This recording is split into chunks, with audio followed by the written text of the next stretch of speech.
यह कहानी है एक पुरानी हवेली की जो सालों से शहर के किनारे एक वीराने में खड़ी थी। गांव के लोग इसे काली कोठी कहते थे और इसकी दास्तानें बच्चों से लेकर बूढ़ों तक की जुबान पर रहती थी। हवेली की खिड़कियों से झांकती धूल भरी रोशनी उसे एक रहस्यमय रूप देती थी। शुरुआत एक शर्त से होती है। रोहन, समीर, प्रिया और नेहा, 4 अनाड़ी दोस्त, पुरानी जगहों पर जाने का बहुत शौक रखते थे।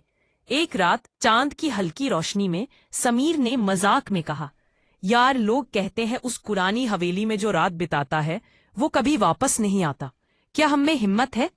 रोहन ने सीना चौड़ा करते हुए कहा, भूत भूत कुछ नहीं होते, चलो आज वही कैंपिंग करते हैं। चारों ने मिलकर एक साहसी निर्णय लिया और रात का समय तय किया। रात के 12 बजे थे। जैसे ही उन्होंने हवेली के भारी लोहे के दरवाजे को धक्का दिया, डरावनी आवाज के साथ खुला। अंदर धूल की मोटी परत थी और मकड़ियों के जाले ऐसे लटक रहे थे जैसे किसी ने सफेद चादरें बिछा दी हो।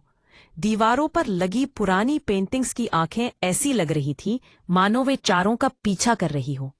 तभी अचानक रसोई की तरफ से बर्तन गिरने की आवाज आई।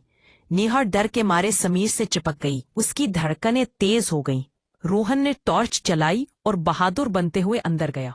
वहां उन्होंने देखा कि एक पुराना ग्रामोफोन अपने आप घूमने लगा, पर उसमें से कोई गाना नहीं बल्कि किसी के जोर जोर से हंसने की आवाज आने लगी। तभी समीर चिल्लाया, भागो, सीढ़ियों पर कोई है। सबने ऊपर देखा। वहां एक सफेद साया खड़ा था, लेकिन वह साया डराने के बजाय अजीब हरकतें कर रहा था। प्रिया ने हिम्मत जुटाकर अपनी टॉर्च उस साये पर मारी। वह कोई भूत नहीं बल्कि हवेली का पुराना चौकीदार काका था, जो सफेद चादर ओढ़कर वहां झाड़ू लगा रहा था। सबकी जान में जान आई। रोहन ने चिढ़ते हुए पूछा, काका, आप इस वक्त यहाँ क्या कर रहे हैं और ये ग्रामोफोन क्यों बज रहा है? काका दांत निकालते हुए बोले, अरे बेटा, दिन में तो डर के मारे कोई यहाँ आता नहीं, तो मैं रात में ही सफाई करता हूँ। और ये ग्रामोफोन, इसमें सेल खत्म हो गए हैं, इसलिए ये अटक अटक के हंसता है। सब हंसने लगे। माहौल हल्का हो गया। समीर ने कहा, देखा, मैंने कहा था ना, भूत नहीं होते। लेकिन तभी काका ने पीछे मुड़कर पूछा, वैसे बेटा, तुम 4 लोग आए थे ना? रोहन ने गिना, समीर, प्रिया, नेहा और वो खुद। हाँ काका, हम 4 ही हैं।